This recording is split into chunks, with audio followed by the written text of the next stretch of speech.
Hello guys! Welcome back sa akin channel.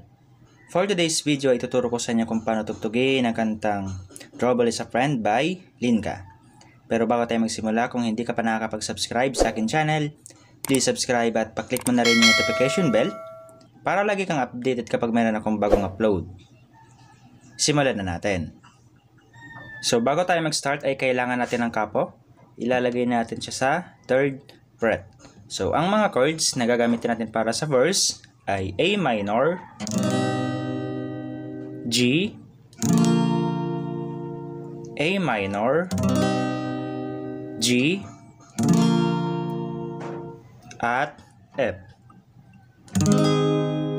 So, yung easy version ng F, ganito lang. Para naman sa strumming pattern niya ay ganito lang. Down, down, up, down, down, down, up, down, up. Play natin yung verse. 1, 2, 3, go!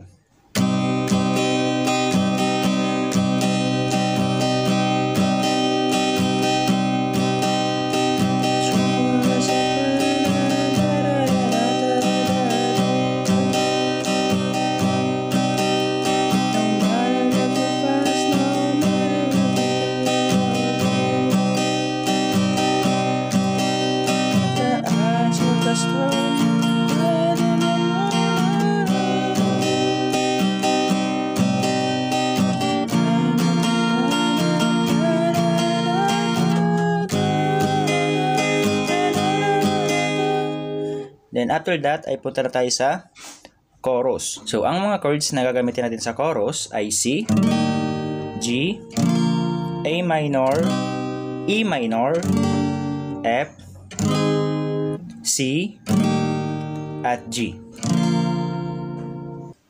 So ngayon play na natin yung chorus. 1, 2, 3, go!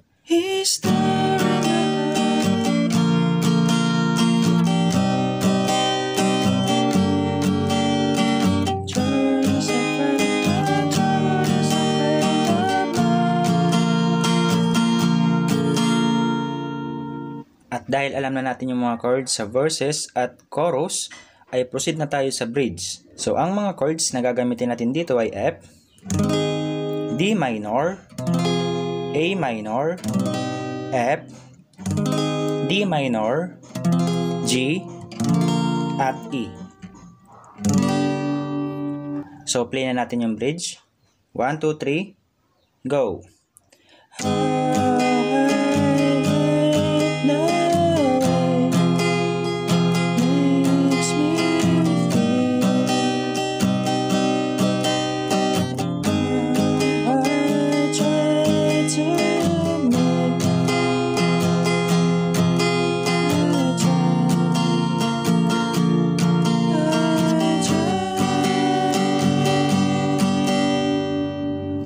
So after mo ma-play yung bridge ay proceed ka na sa kanyang last chorus. So ganun lang tugtugin ang katang Trouble is a Friend, kaya kung nagustuhan mo, please like and share this video. Maraming salamat po sa panonood and enjoy!